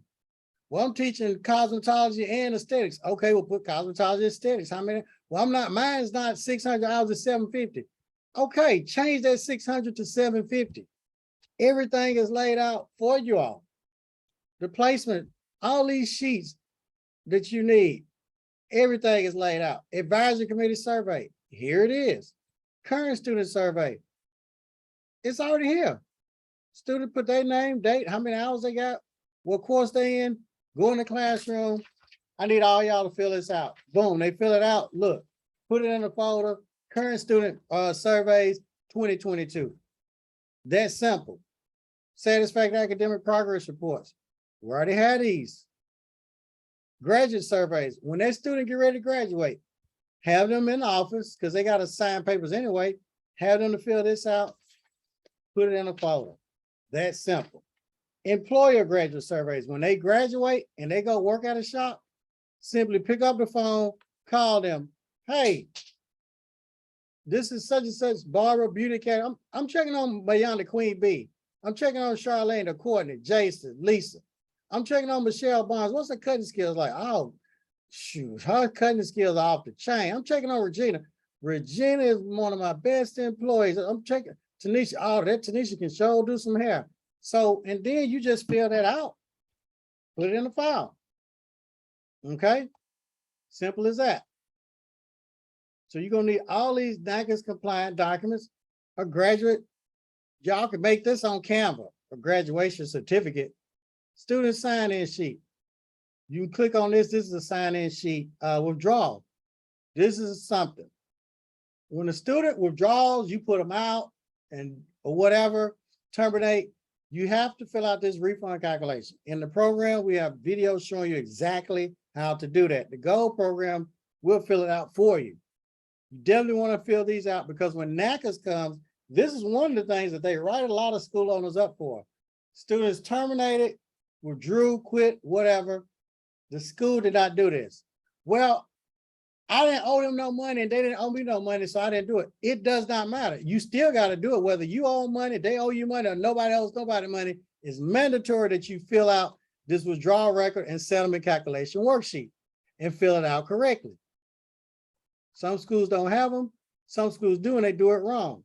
NACA's will write you up, give you a limitation for that. I have an example of how to do that in the program. It's an example. Well, how you come up with those numbers or figures? I don't know how you came up. I don't know how you came up with that. I have it over here. Well, I don't know what the numbers mean. Look, I told you, hours elapsed. Just break it down. Well, I still don't understand. Okay, well, send an email to Millionaire Barber or call me. And we'll do a Zoom like this if you're a gold member, and I'll go step by step. Matter of fact, we'll just do it for you. So you ain't got to know. Simple as that. Instructor evaluation. Every instructor at your school, when they've worked there at least 12 months, it's mandatory by NACAs that you have them to fill out this instructor evaluation form. On my instructors, I used to fill them out every year. And I just put their name on here and check all of them. I ain't even put nothing negative on the instructors. Because I had a bunch of men working for me too, and I had women, but the men were like babies. So in order to keep them in good spirits, I wasn't going to put an F for such and such and have him all down or whatever. So I just fill it out here. But then in private, look, you need to straighten up on this. It's mandatory that you have these, okay? Another thing, put the hire date, evaluation date. The evaluation date has to be one of two dates. Either the date they were hired, okay, the anniversary date, every year, the same day every year, or you can pick a date every year. I tell all the school owners in our program, look, pick a date every year where you do instructor evaluations, because NACAS is going to ask you that. When do you do evaluations? You just can't say, oh, I do it this date or that date, that date. Nope, they're going to write you up. It has to be one or two of those dates. So now, you'll need all those. So you got all the documents, everything. We went over accreditation. I mean, there's so much stuff in this back office. Let's go over to financial aid. That's what we'll do. You have a financial aid book back here? Well, I want to know about financial aid. Okay, read this 1,484-page manual. That's what you do. Well, I want to know the student eligibility guide. What makes a student eligible? You read this 92 pages. Who qualifies for Pell? So instead of me, you having to read this 1,484, we've already studied that and done that for you. So let's break down financial aid. Let's talk about financial aid. That's what we're going to do right now. This will be like the last thing we do. We're going to talk about the financial aid. I'm going to show you the money part, and then we'll do Q&A. All right, with the financial aid, who qualifies for a Pell Grant? A Pell Grant is free money. That's money that you don't have to pay back. A student loan is money that the student has to pay back. Now, the student loan, when they send that money, they send it to the school owner. They don't send it to the school. That's great, ain't it? Yeah, they don't send it to that student. They send it to you. Mayana, Charlene, Courtney, Jason, Lisa. They're going to send that money to you, Michelle, Regina, Tamisha, and Tanisha. Y'all going to get that money wired to your bank account. All right. Well, if they rich, they're not going to get a Pell Grant because the Pell Grant is income based. Well, what if they made 50 or 100,000? Well, if they had a bunch of dependents, their computer, the way that they calculated, they may still qualify for some Pell Grant. All right. Now, everybody qualifies for the student loans. Don't matter if they're rich, poor, whatever. And guess what? They don't check credit on the student loans. That's good. It don't matter if they got a 400 credit score. It don't matter. Well, why can't they get financial aid? Good question. I'm glad y'all asked that. I knew you was thinking, well, tell me why they can't get financial aid. Well, okay, a Pell Grant. We already know they wouldn't get a Pell Grant if they rich.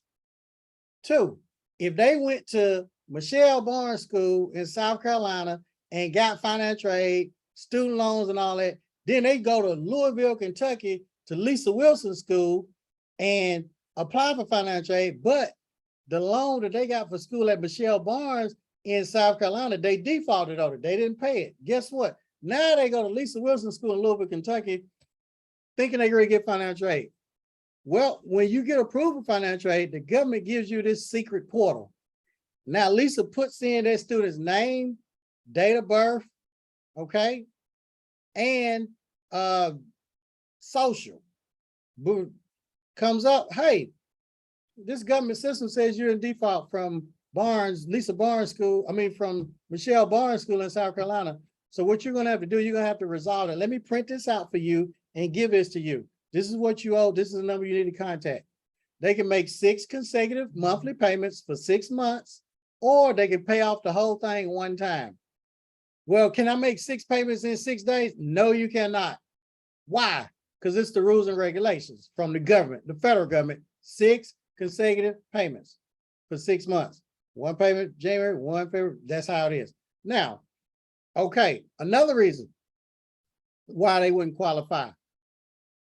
Here's a trick question. Have you ever been convicted of a drug felony while receiving financial aid? So if you're in college, in school or whatever, getting financial aid, you're on financial aid, and you're out here selling cocaine or doing whatever, and you catch a case, then you won't be able to get financial aid. But that's a trick question. While receiving financial aid, most of those guys has been selling dope or doing whatever, or females or whatever, selling drugs. Most of the time it's guys, they're not in school. And if they are, they're not on financial aid. 9 times out of 10. So have you ever been convicted of a drug felony while receiving financial aid? No. So now they qualify. Okay. Now, let's go on. Well, how much money they gonna get? Okay, I already know. How much money am I gonna get as a school owner? Now you scratching your head.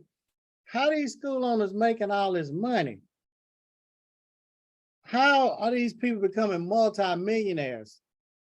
How are they buying all of these clothes and these bags and shopping and traveling and having a summer home in Florida and a home in Nashville? You know, a lot of school owners here, they'd have a summer home in Florida. So when it get cold here, they go down there. How are they doing all this stuff? This one will show you. If you went to a barber, beauty, or nail school, aesthetic school, you were a student. You had to pay tuition, or either the government or someone paid for it. You had to do services, clinic services. You didn't get paid. All that money went to the school owner. You had to buy your kit. You had to sell products. All that money went to the school owner. You bought snacks from the vending machine. That money went to the school owner. So think about it. And then if the school had financial aid, you know how much the school costs? What, 10, 15, 20, 25,000, whatever. You saw how many students are in your school. If you're an instructor, what's the ratio? 15 to 1, 20 to 1, 25 to 1, 30 to 1, depending on what state you're in. Okay, you teaching 20 students, all right, 20 students, and the tuition is 20,000. Financial aid, that's 400,000. They're only paying you 30, 40,000, whatever. So everybody that went to school, you should know how the money works. You know, you should know how much money can be made. You do numbers in your head. So what I'm going to do, I'm going to break this down even farther so you all can really have a true understanding. Okay, so now I'm just going to do this on a 1,500-hour course. I know some states, different programs are 600, 750, 900, 1,000, 60. I understand that. But I'm just going to do this on a 1,500-hour just as an example. 1,500-hour clock hours. Pell Grants for both award years, $10,550. Let's give an example. Well, do they send the $10,550 to my bank account in 4 payments? Not all at once, 4 payments. So just say we got 10 students. And what I want you all to do now, I want you all to either write this down or take your cell phone and take a picture of this. That's what I want you to do. Write this down or get your cell phone to take a picture of this. Pull out your cell phone, do this, take a picture. Let's say we got 10 students to start Monday or Tuesday, whatever. 3 or 4 days later, and they qualify for a full Pell. They're going to send about $3,000 for each one of those students to your bank account. Everybody say, my bank account, the school's bank account. So that's 3,000 times 10. You know the math. That's $30,000. Woo, you got $30,000. Now let's stop and think. We have rent. We got employee bills. We got light bill. We got water bill. We got phone bill. We got insurance, alarm bill, couple of supplies or whatever. I understand that. But we're also selling tools. We're selling products. See, y'all done forgot about clinic floor service. Once people get financial, they start forgetting about all the other ways that they was making money. At 451 hours, as long as they have at least a 67% attendance and 70% grade point average. Those are NACA's requirements and federal government requirements. Those are the minimum. Okay. If those students meet that at 451 hours, them 10 students, guess what? They're going to send another 3,000 times 10, another 30,000 to your bank account.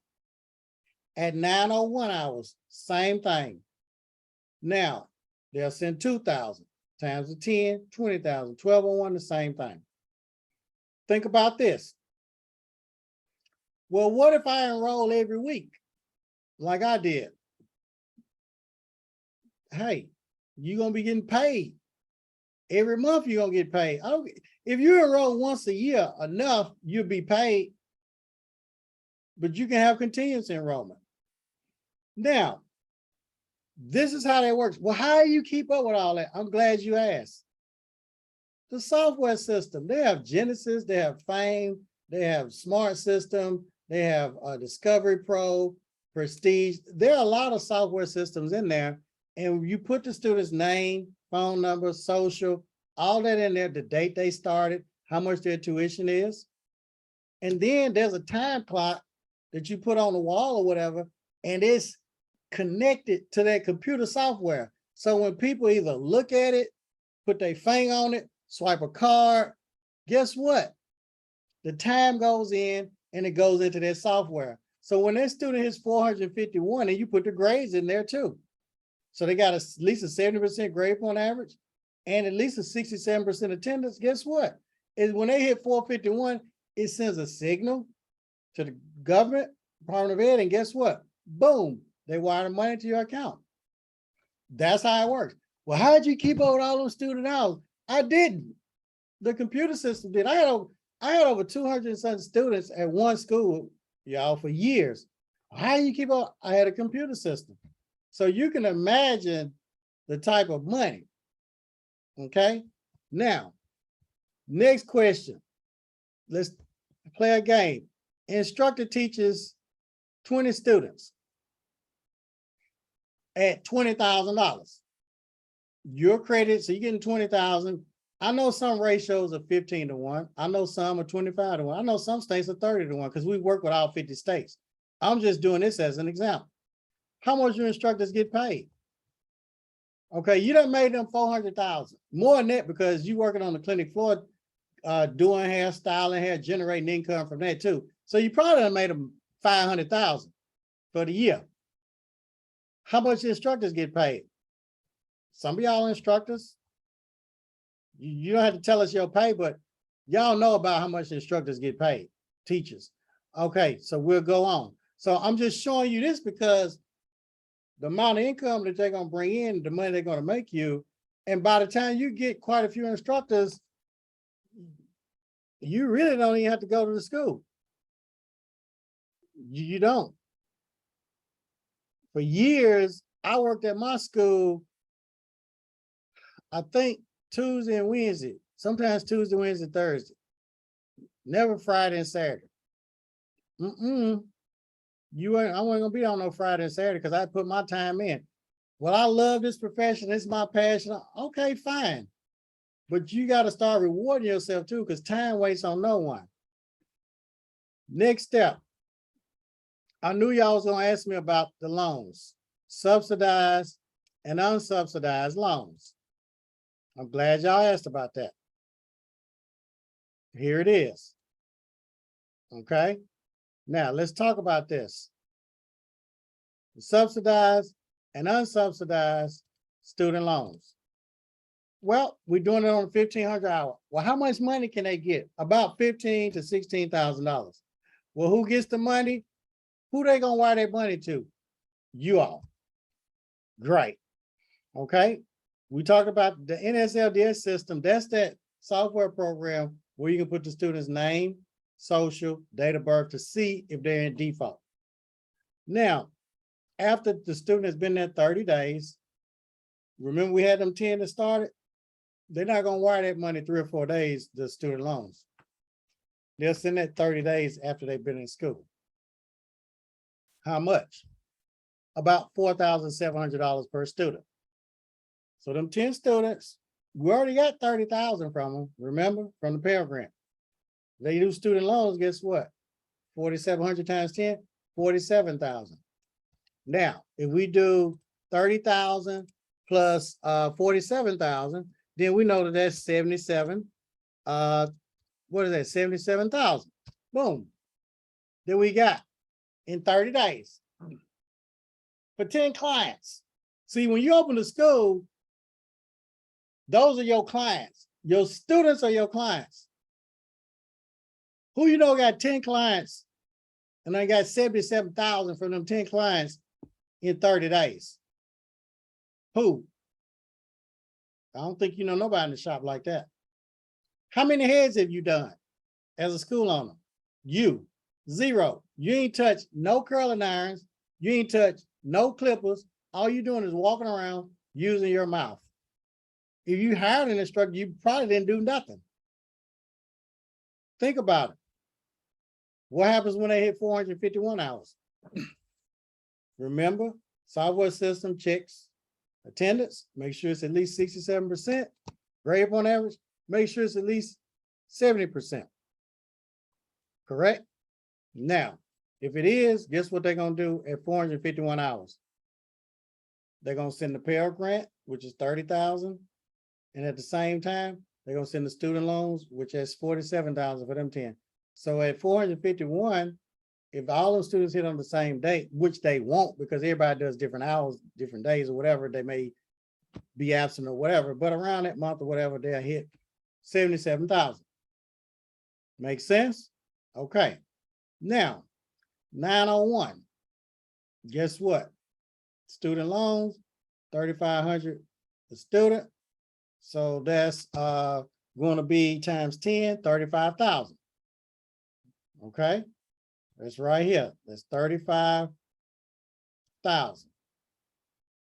Because it's 3,500 times 10. All right. So let's talk about this. Let's talk about this right here. At 901, they send 35,000. Where does the 35,000 come from? Because at 901, they get about 3,500 times 10 for the loans. Pell Grant, remember, was 2,000 times 10. So that's 55,000. 1,201 hours, 10 times the 3,500 for those 10 students. This is student loans, 35,000. Remember the Pell Grant was what? 2,000 times 2 times 10, 20,000. That's another 55,000. We'll keep going. So now I broke this down to y'all. Them 10 students within 30 days, and then 47,000 later. So basically, what they're gonna get right here, and I'll show you all that first payment. I'll just say in 30 days, that's 77,000. Now, when they hit 451, I just went over that with y'all. That's another 77,000 for them 10. 901, 55. 1201, 55. So now you seeing if you had how this works. Do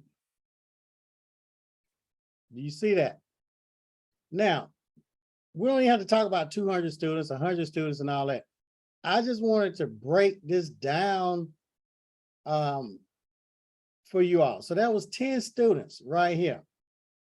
Add that up, 10 students. Okay, so that's basically 10 times the 20,000. Are y'all adding this up? So now I just wanted you all to see how that works. So what we're going to do now, we're going to do some Q&A. We'll do some Q&A.